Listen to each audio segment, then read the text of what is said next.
ketuk meja kafe tempatku singgah sepulang dari rumah Kang Heri dengan perasaan gusar. Dadaku terasa panas akibat perlakuannya. Ada denyut menyakitkan yang menghantam di dalam sana. Nyeri sekaligus perih. Bagaimana ia bisa bilang tidak kenal? Kami bahkan pernah tidur di bawah selimut yang sama, tenggelam dalam nafas memburu saat sama-sama mengejar kenikmatan yang dulunya kuanggap sebagai surga dunia. Perbuatan terlarang itu bahkan pernah menghasilkan janin dalam perutku. Bagaimana bisa? Mataku mulai memanas. Sekuat tenaga ku gigit bibir agar tidak ada isak yang keluar. Mati-matian aku bertahan agar air mata ini tak luruh saat kelopak mata hendak mengerjap. Sudah cukup. Jangan ada air mata lagi yang tertumpah karena lelaki pengkhianat itu. Cukup sudah aku merasa terhina dan terluka akibat perlakuannya. 5 tahun aku tanggung derita ini sendirian. 5 tahun pula aku terpisah dari orang tua yang entah bagaimana kabarnya sekarang. Rasanya tidak adil. Aku berkubang dalam lumpur nista, sementara dia baik-baik saja dengan kehidupan barunya, seolah tidak pernah terjadi apa-apa. Kuhisap dalam-dalam rokok yang barusan aku nyalakan. Lama aku memandangi bara api yang sebentar kemudian telah berubah menjadi abu. Asapnya mengepul, kemudian menghilang bersama angin, persis seperti keadaanku yang sungguh menyedihkan. Aku lapar, geram Aswangga yang tiba-tiba saja berada di samping kursi yang kududuki. Aku hanya menoleh sekilas dengan perasaan enggan. Jantungku rupanya sudah terlatih dengan kejutan-kejutan ketika mendapati dia yang tiba-tiba datang ataupun menghilang sesuka hati. "Kamu mau apa?" tanyaku dengan sinis. "Aku bilang lapar, Lastri. Apa kau tuli?" dia berkata dengan suara berat penuh penekanan. Tangannya menggebrak meja. Tentu saja hanya aku yang bisa melihatnya. Rupanya kau ragu juga ya?" ejekku sambil mendelik. 1 jam lalu, aku mendapatkan order. Ada lelaki dubelang yang mau memakai jasaku. Apa kamu mau? Aswangga menyeringai. Tapi kali ini, entah mengapa aku tak merasa takut lagi. "Aku ingin janin, Lastri." Mata merahnya terlihat mengancam. Tentu, aku mencondongkan wajah ke arah telinganya yang runcing memanjang, kemudian berbisik, "Asalkan kamu mau sedikit bersabar." Desisku penuh penekanan. Aswangga terkekeh pelan. Ia menatapku lama sekali, hingga perasaan aneh menyelusup tanpa aku sadari.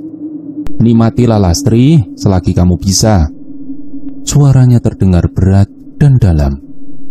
Begitu kelopak mata berkedip, aku telah berada di atas ranjang di sebuah ruangan mewah dan tampak berkelas. Belum juga rasa kagetku hilang.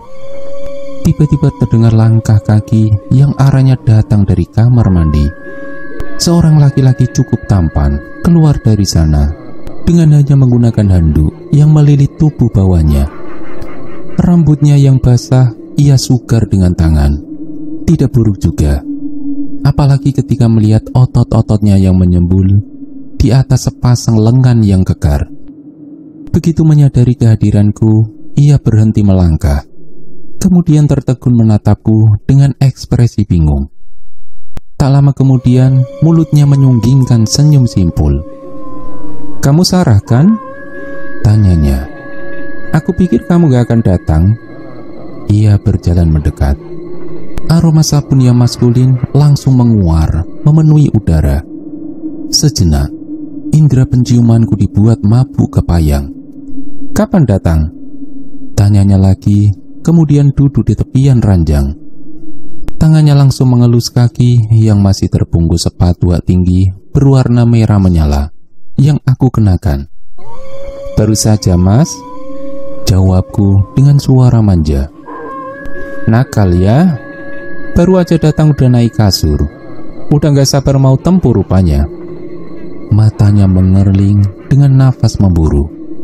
Perlahan ia menaiki ranjang. kemudian merapatkan tubuhnya pada tubuhku.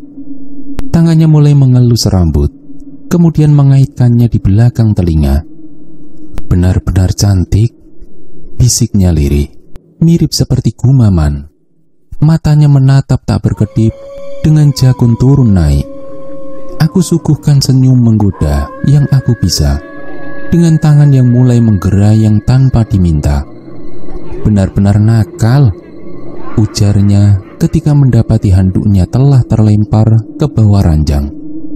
Lewat ekor mata, aku melihat Aswangga yang telah berubah bentuk menjadi makhluk hitam cebol dengan taring mencuat keluar. Di sudut bibirnya, air liur menetes menjijikkan. Aku mulai bersiap. Sebentar lagi ia akan melompat masuk melalui area paling sensitif dalam tubuhku. Benar saja, bersamaan dengan terkaman tak sabar lelaki di sampingku, dalam sekali lompatan, Aswangga juga menghilang di antara kaki yang terkangkang lebar. Belagak nafsu mulai membakar ubun-ubun. Lenguan dan erangan mulai riuh bersautan. Lelaki di bawahku tampak bersemangat mengimbangi kebinalanku di atas ranjang. Ia masih sempat tersenyum puas, sebelum akhirnya mata bulatnya membelalak lebar dengan nafas terengah-engah. "Tolong, hentikan," ucapnya dengan suara tercekat. Sekuat tenaga, tangannya menolak kasar tubuhku agar segera terlepas dari tubuhnya. Namun aku bergeming dan tetap bergerak liar. Tubuhku sudah dikendalikan Aswangga dari dalam. Kini aku hanyalah boneka, bergerak atau berhenti hanya sesuai keinginan pemegang kendali. "Tolong," bisiknya dengan muka seputih kapas. Lelaki itu terbatuk-batuk dengan sudut mata berair. Tubuhnya meronta-ronta hebat dengan dengusan mengerikan, persis sapi yang sedang disembelih. Hingga akhirnya rontaan itu semakin melemah seiring dengan nyawa yang sudah tercabut paksa. Aku menyingkir dengan perlahan. Tubuhku yang lelah dan bersimbah keringat terasa ngilu di beberapa bagian, terutama di bagian paling sensitif itu. Kuatur nafas sambil berbaring tepat di samping lelaki yang baru saja menjadi mayat tersebut. Tak lama kemudian, Aswangga keluar di antara kaki, meninggalkan rasa perih sekaligus panas, seperti tercapik di dalam sana. Ia menyeringai dengan mata merah menyala. Tubuhnya kuyup dengan bau anyir menyeruak, menohok perut. Seperti biasa, aku akan membalikkan badan, lalu mulai menutup mata dan telinga, karena tak ingin melihat dan mendengar sesuatu mengerikan yang akan terjadi setelahnya. Pagi ini aku bangun dengan badan yang bugar. Rasanya energi yang aku pakai telah kembali lagi dengan jumlah berkali-kali lipat. Setelah merentangkan tangan, bergegas aku berjalan ke kamar mandi dengan tubuh telanjang. Ketika melihat pantulan di cermin, pemandangan menakjubkan terpampang jelas di sana.